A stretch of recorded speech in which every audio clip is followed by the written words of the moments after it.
Tant qu'il n'a pas pardonné, c'est pas pardonné. Tu peux pleurer, tu peux jeûner, tu peux faire tout ce que tu veux, c'est pas pardonné. Il faut arriver à rentrer dans l'esprit des gens pour jamais les blesser. C'est la plus grande science qu'il puisse y avoir. Le jambon, jamais de la vie. Mais la vente, le vol, il peut transgresser cet interdit-là, de blesser son prochain. C'est comme manger du jambon. Aucune différence. Pire!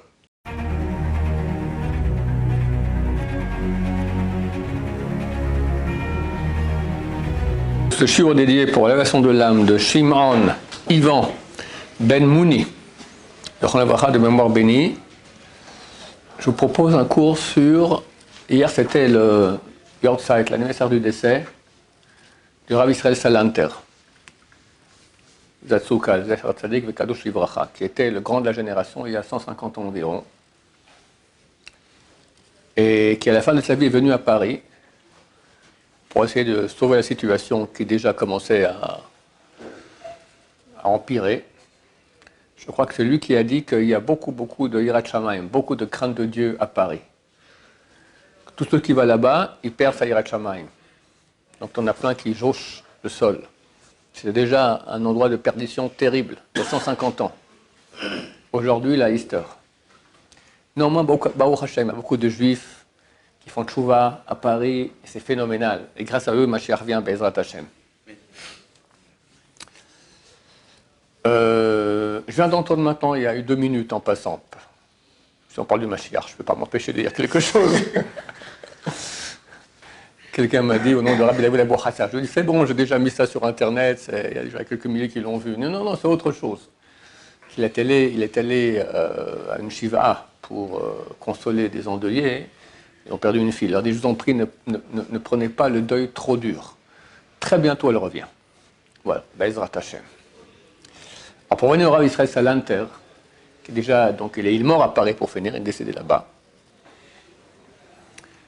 Il est extrêmement célèbre parce qu'il a mis un accent extrêmement grand sur 2 points. Un, l'étude du Moussar. Le Moussar, donc, ce sont ces livres qui changent les mauvais traits de caractère, qui aident à changer les mauvais traits de caractère. Et dans le monde des yeshivot à l'époque, il y a eu une grande révolution, il y a eu une très grande bagarre. Les rabbanim n'ont pas voulu, ils ont dit jamais de la vie, Bitul Torah. Il n'y a pas de péché plus grave que Bitul Torah. C'est quoi Bitul Torah? Tu peux étudier la Torah et tu n'étudies pas. Tu joues aux cartes, tu regardes ton portable, le journal, rien. D'accord? C'est pire que tout. C'est marqué que Dieu est prêt à pardonner l'assassinat, l'idolâtrie, l'adultère, mais pas Bitul Torah. Et les rabbanim m'ont dit, ils voulaient insérer 20 minutes de moussard dans la yeshivot. En fin de journée, comme ça, on est déjà plus fatigué. Les rabbanim m'ont dit Bitul Torah, et il lui a dit, c'est super important, il faut le faire. Il y a eu une bagarre terrible. Pour finir, c'est rentré dans toutes les yeshivot. Dans toutes les yeshivot normales, il y a un moment pour l'étude du moussard. Deuxième chose sur laquelle a mis un accent très grand, la sensibilité à l'autre. On vient d'étudier maintenant le Chazon Ish, il y a des gens qui jamais mangeront du jambon ou de la viande taref, jamais mélangeront du lait et la viande. En ce qui concerne son prochain, le vol par exemple, ça va, c'est pas si grave. J'ai beaucoup d'élèves qui étaient dans la vente. Vente, dans leur esprit, c'est rouler les gens. Et si on est honnête dans le commerce, on ne peut pas vendre. On ne peut pas même survivre, ils me disent. C'est la jungle. Ou tu bouffes, ou tu te fais bouffer. Eh bien, il faut changer de métier, mon cher ami, deviens plombier. Non, du plombier aussi, il y a beaucoup de problèmes. D'accord. Commence à planter des radis, je ne sais pas quoi te dire. Le vol, on revient en Gilgoul, on revient en réincarnation. Pour une prouta c'est combien? C'est 1/40 d'un gramme d'argent pur au taux boursier actuel. Tu regardes combien ça vaut. Pour cette somme d'argent, c'est 2 centimes d'euros, allez, peut-être 3 centimes d'euros. Il faut revenir en Gilgoul, réincarner. Vas-y, de nouveau naître. Tu as vu les enfants quand ils naissent? Dès qu'ils naissent, ils pleurent. Ils ont compris qu'est-ce qui se passe avec eux, les pauvres. Ils étaient bien et ils arrivent dans quel monde? Après, vas-y, les mots de dents, quand tu commences à avoir des dents. Après l'école, la Easter, 18 ans d'esclavage. Non, un peu moins de 18 ans. 12 ans d'esclavage, le bac, Shemush mort. Et toute la vie de souffrance pour un radis que tu as volé, pauvre type. Quelqu'un il a volé un radis. Pour un radis, j'ai un exemple. Où il a fait de la vente, où il a volé 10 centimes d'euros. Les gens ne font pas attention à ça. Le jambon, jamais de la vie. Mais la vente, le vol, sans parler de Chilul Hashem, quand on apprend que tu es juif, et il y a tellement d'histoires de ce genre-là terribles. Alors avec l'accent aussi sur ne jamais faire du mal à son prochain. Et là, il y a beaucoup à apprendre. Il y a une histoire que je ne voulais pas vous raconter, je la raconte quand même. Elle est extrêmement déprimante. Il y a une histoire très connue de Rabbi Pinchas ben Yair. C'était le beau-père de Rabbi Shimon Bar Yochai. L'histoire est écrite dans le Talmud de Babylone. Je crois que c'est dans le traité Ta'anit. Qu'il allait, pour faire une mitzvah de Pidyon Shuim, il allait libérer, donner de l'argent pour sauver un juif qui était emprisonné, le sortir de prison. Et il arrive, c'était au printemps, il y a un fleuve qui... C'était un petit ruisseau, mais là c'était la période de la fonte des neiges, le fleuve était énorme, on ne pouvait pas passer. Ce fleuve s'appelait le fleuve Guinaï. Il a dit Guinaï, Guinaï, ouvre-toi. Guinaï lui répond pourquoi je m'ouvrirais? Jamais de la vie. Toi tu es un homme, tu as été créé le 6e jour de la création, moi j'ai créé le 2e, je suis plus haut que toi, je continue. Il lui dit où tu t'ouvres, moi j'ai fait une mitzvah que Dieu m'a ordonné, d'aller maintenant libérer un prisonnier. Ou tu t'ouvres, ou je fais un décret que tu t'assèches. Bon, le fleuve s'est ouvert. Pinchas ben Yair passe. Il y a un type qui était avec lui, un juif, il a dit hé, moi, Guinaï, ouvre-toi pour lui. Il s'ouvre de nouveau. Après, un arabe, la Gemara dit comme ça, taille un arabe. Il dit hé, moi. Il lui a dit Guinaï, tu t'ouvres aussi, pour pas qu'on dise que tous les gens, on est ensemble, tout qu'il y en a un qui passe, d'autres qui passe, tout le monde passe. Il s'est ouvert de nouveau. Histoire archi connue. Ce que j'ai vu dernièrement, c'est une histoire qui ressemble à celle-là dans le Talmud de Jérusalem. Ça, c'est dans le Talmud de Babylone. Le Talmud de Jérusalem, traité de Maï, chapitre 1, alinéa 3. Dit comme ça. Un jour, Rabbi Pinchas ben Yair allait étudier la Torah. Il arrive près d'un fleuve, le fleuve Guinaï, le même fleuve. Il lui dit ouvre-toi, je vais étudier la Torah. Il dit je ne m'ouvre pas. Il a dit si tu ne t'ouvres pas, je t'assèche. Bon, il s'est ouvert. Il est passé. Mais avec lui, il y avait tous les élèves. Il dit hé, Kvodara, avec nous. Il a dit celui qui sait, qui de jamais de sa vie, il a blessé son prochain, il peut passer. Qui passe, messieurs? Je ne veux pas vous raconter ça parce que c'est extrêmement déprimant. Qui peut dire je sais que j'ai jamais blessé mon prochain de ma vie? Bon, c'était à l'époque, il y a 2000 ans, de géant en Torah. Ça veut dire qu'il y a une importance. Une importance à cela. C'est un lave de la Torah, c'est un intérêt de la Torah, comme manger du porc, de blesser son prochain. Ona'at dvarim, ça s'appelle.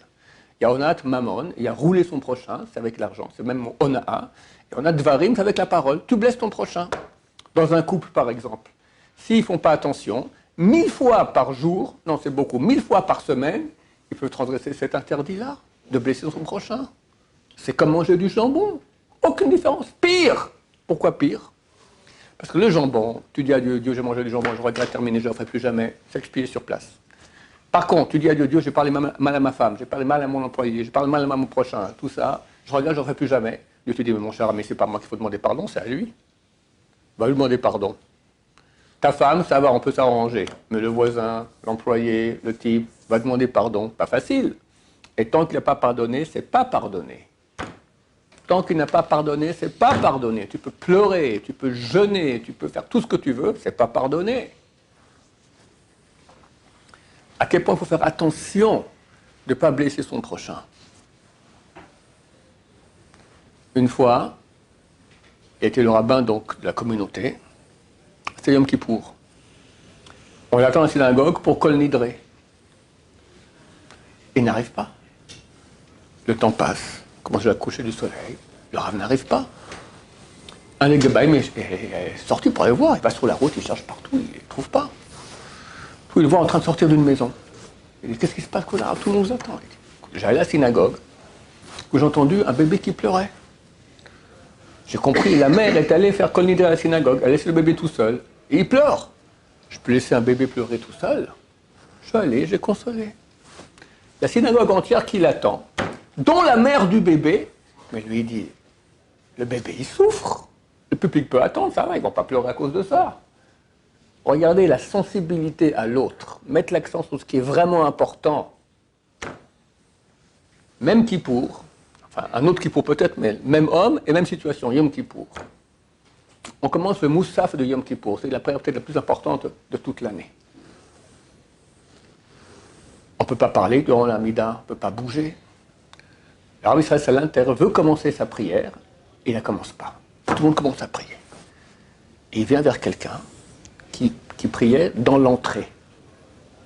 Il lui dit, voleur! Pourquoi voleur? Je dis, puis il n'a pas pris, il ne comprend pas ce qui se passe. C'est à l'époque, il n'y avait pas encore l'air conditionné, les ventilateurs. Il fait chaud, tu es dans la porte, il y a moins d'air qui rentre, tu voles l'air des gens, voleur! Le jour de Kippour!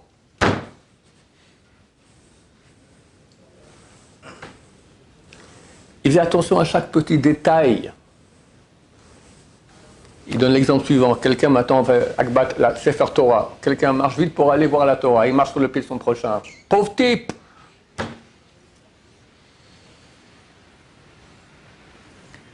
Quand il est mort à Paris, c'était la veille de Shabbat, vendredi. Il y avait un jeune élève qui était là-bas. Pendant quelques heures, il lui a expliqué, tu sais, les gens ont peur d'un corps mort. C'est idiot. Pourquoi avoir peur d'un mort? Comme un vivant, l'âme est partie, il y a un morceau de chair qui est resté ici, il ne va vraiment pas avoir peur. Il a fait tout un chiour là-dessus comme ça, sachant qu'il allait bientôt mourir. Mais qui pense à ça? Quelqu'un va bientôt mourir, il fait tchouva, il parle à Dieu, il fait son testament, qu'est-ce que j'en sais? Tout ça parce qu'il savait que ce jeune, vraisemblablement, sera avec lui lorsqu'il allait mourir, pour pas qu'il ait peur, pour pas qu'il soit mal à l'aise. C'est le moment le plus ultime de la vie, il va quitter ce monde, c'est de ça qu'il s'occupe.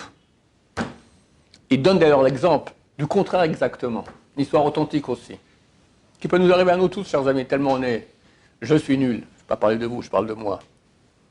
Il y a des gens nerveux, ça arrive, on est tous nerveux. Mais tout dépend à quel point hein, on te marche sur la cloque. Une fois tu supportes, 2 fois tu supportes, 300 fois tu t'énerves, d'accord? Il y en a c'est à 300, il y en a qui sont à 1, il y en a c'est à 3, chacun au niveau de son niveau de patience, très bien. Il y avait un vieux pépé, nerveux, en train d'agoniser. C'est quoi quelqu'un qui agonise? Il n'a plus de force, c'est terminé. On n'a même pas le droit de le toucher, parce que par le fait qu'on le touche, ça peut le fatiguer et ça peut rapprocher sa mort. C'est marqué c'est comme une bougie qui arrive à la fin, il y a une petite flamme minuscule. Tu touches, tu l'as éteint. On n'a pas le droit de toucher quelqu'un qui agonise, parce que par cela, on peut le tuer, on peut rapprocher sa mort. Et rapprocher la mort, c'est tuer. Peu importe s'il devait mourir dans 10 secondes, 10 secondes plus tôt, c'est un meurtre. Il était sur son lit, en train de mourir. Viennent des petits-enfants, des jeunes. Ils montent avec une échelle et ils tapent à la fenêtre, ils font toutes sortes de grimaces comme ça, ils partent en courant. Il s'est énervé, il s'est levé, il a ouvert la fenêtre. Bande de trucs! Il s'est mis dans le lit, de nouveau, hop, et il est mort. Tu vas quitter ce monde. Tu as un pied dans la tombe, tu es en train d'agoniser. Tu pars retenir tes nerfs un peu des petits-enfants.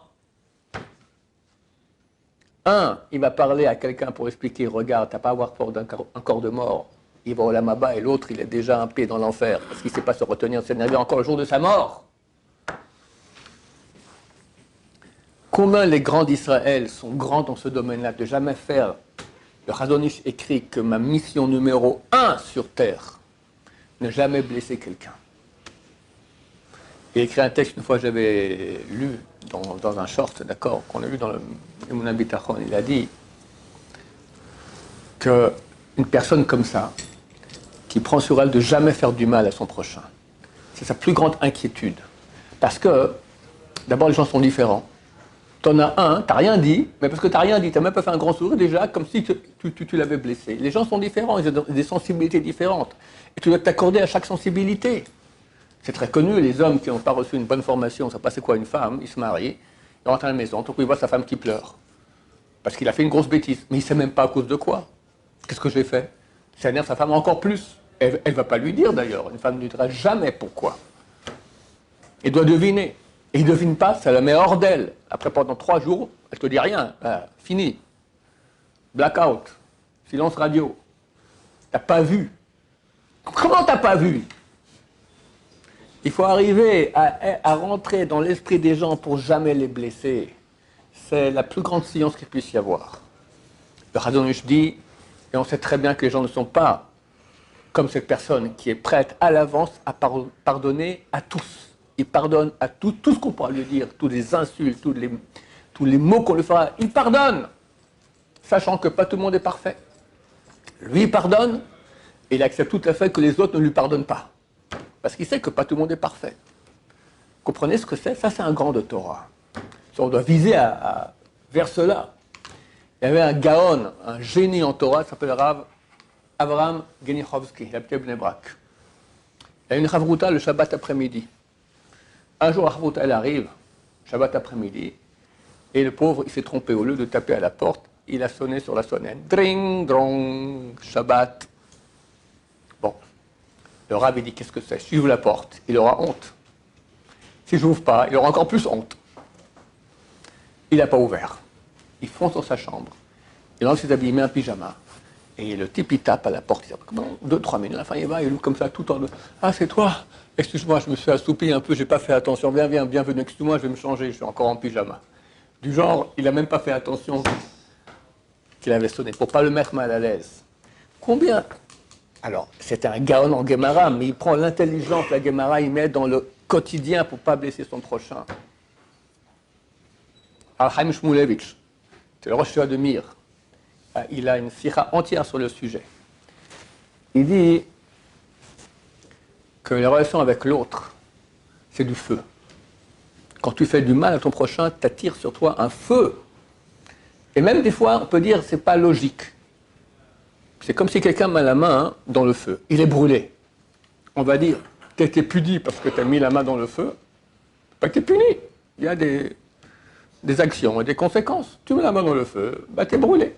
Ben, Chavero, c'est la même chose. L'homme et son prochain, c'est la même chose. Tu mets la main dans le feu. Amène une histoire de la Gemara terrible. Il y avait un grand rabbin, un grand tzaddik, qui s'appelait Rav Rechoumi. Il était marié. Mais ce grand tzaddik partait étudier la Torah toute l'année. Il revenait à la maison une fois par année, la veille de Kippour. Le matin de Kippour, c'est tout Kippour. Le soir après Kippour, il repartait de mots pour une année. Au revoir ma chérie, je reviens dans une année. Et une fois, une veille de Kippour le matin, il doit quitter le Beth Midrash, qui n'est pas trop loin de chez lui, 1, 2, 3 kilomètres, on ne sait pas, pour venir voir sa femme. Il est en plein dans la sougi, là, comme ça. C'est intéressant. Il dit, allez, je reste encore un peu. Une demi-heure, 1 heure. Je reste un peu plus. Sa femme qui attend depuis 1 an, elle regarde, elle n'arrive pas. C'est l'heure de déjà arriver. Elle a une larme. Une larme. À ce moment, le toit du Beth Midrash s'est effondré sur Rav Rechoumi. Mort. Comme ça, tu fais à ta femme, toute l'année, elle t'attend, elle s'est étudier tranquille. Maintenant, même tu viens en retard à la veille de Kippour. Tu ne mérites pas la vie, mon cher ami. Demande à Rav Shmulevitch, je ne comprends pas. Demande à Madame Rechoumi, qu'est-ce que vous préférez, Madame, qu'elle arrive en retard même dans 2-3 heures, ou un mari mort, vous êtes veuve maintenant? Je préfère qu'il va en retard, tant pis, ok, mieux vaut en retard que veuve. Dans le ciel, ils ont dit non, tu fais souffrir ta femme, tu ne mérites pas la vie. Comment on doit faire attention à cela? C'est du feu, c'est du feu. Elle aura dit non, laissez-le vivant. On ne lui pose pas la question à elle, c'est du feu. Et chers amis, dans ce domaine, on a un travail énorme à faire. Énorme. Al-Nas Ben Yair n'a pas dit à ses élèves, celui qui n'a pas étudié 10 pages de Gemara, il ne peut pas passer. Celui qui ne fait pas Shabbat total, il ne peut pas passer. Celui qui ne mange pas Kasher total, il ne peut pas passer. Et celui qui est certain qu'il n'a jamais fait de mal à son prochain, il peut passer. Il n'a pas dit d'autre chose. C'est-à-dire que Dieu met un accent extrêmement important sur la relation entre l'homme et son prochain. D'ailleurs, on sait que dans les tables de la loi, les 10 commandements qu'on a ce Shabbat, la première table, c'est la relation entre l'homme et Dieu. Je suis ton Dieu, il n'y aura pas d'autre Dieu que moi, tu ne diras pas mon nom en vain, etc. La deuxième, c'est uniquement relation entre l'homme et son prochain. Vous vérifierez, les 5 premiers commandements, chacun des commandements est extrêmement long. 1 phrase, 2 phrases, 3 phrases, 4 phrases, 5 phrases des fois, d'accord? Très longue. La quatrième, le deuxième table de la loi, très court. L'otirtsach, tu tueras point. L'otinaf, pas d'adultère. L'otiknov, ne voleras pas, c'est kidnapper des gens, d'accord? 2 mots. Pourquoi? On dit parce que dans le Sefer Torah, quand il y a une phrase comme ça fait beaucoup à lire, c'est pas clair. Maintenant, dans le Sefer Torah, les 10 commandements, on a vu ce matin aussi dans le Sefer Torah, d'accord? C'est son fond blanc, il y a des espaces. Lotiknov, tu voleras point. Lotirtsar, on le voit très très bien. Dieu a voulu qu'on voie bien que l'essentiel pour lui, c'est la relation avec son prochain. Donc il a mis ça avec peu de mots, qu'on le voie bien, avec des projecteurs. Je suis l'Éternel ton Dieu, excellent. Tu n'auras pas d'autre Dieu que moi, excellent. Pas dire mon nom en vain, excellent. Shabbat, etc. Mais c'est des phrases entières. Dieu peut pardonner le manque de respect qu'on a envers lui, mais envers son prochain, qui est créé à l'image de Dieu. La dernière, on dit d'ailleurs, c'est très intéressant, le Rav Israël Salanter est décédé la semaine de Parashat Mishpatim, celle qu'on aura ce Shabbat. Mishpatim, c'est que les lois entre l'homme et son prochain, presque cela, qui est donné au Mont Sinaï. On a eu le don de la Torah au Mont Sinaï cette semaine, la Parashat la c'est Mishpatim. Donc on commence déjà à la fin de la Parashat la semaine passée, la dernière Parashat la semaine passée. Qu'est-ce qu'elle dit? Elle dit, tu n'as pas le droit d'ouvrir les jambes quand tu vas monter vers l'autel. Il y avait au temple un autel. C'est sur cet autel qu'on sacrifiait des animaux ou certaines pâtes avec de la farine. On sacrifiait à Dieu pour expier les péchés. L'autel était saint. Maintenant, tu n'as pas le droit de monter avec des escaliers. Pourquoi? Parce que quand un escalier, tu dois ouvrir les jambes. Et quelque part, donc tu montres ta nudité aux escaliers. Escalier, il est saint, c'est l'autel, l'archouma. Mais c'est faux, pourquoi? Parce que les Kohanim portaient des culottes longues. Donc je ne montre pas ma nudité, j'ai une culotte longue. Quand même, ça ne se fait pas d'ouvrir les jambes comme ça, face aux escaliers de l'autel. Alors on fait une rampe. Les Kohanim marchaient comme ça, mettaient un pied, comme ça, tac, tac, tac, pour ouvrir les jambes. Rachid dit, si pour des pierres qui n'ont pas de sentiment, on te dit, regarde, fais attention de ne pas manquer de respect. Quoi respect? J'ouvre un peu ma jambe et on voit ma culotte. On voit pas ma nudité. Non, c'est déjà un manque de respect. Alors pour un être humain, ton prochain, qui a une sensibilité, qui a un cœur, qui est sensible aux mauvaises paroles que tu peux dire, combien tu dois faire attention? Aïe, aïe, aïe, chers amis. Il y a de quoi apprendre énormément. C'est un apprentissage énorme. Et celui qui est comme ça, il va tout droit au paradis. Parce que Dieu aime ceux qui aiment son prochain. Son prochain, il est créé à l'image de Dieu. Tu respectes ton prochain. C'est comme si tu me respectes moi-même.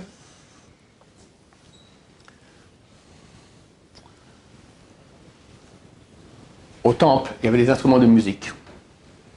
Les Lévim jouaient des instruments. Il y avait la harpe.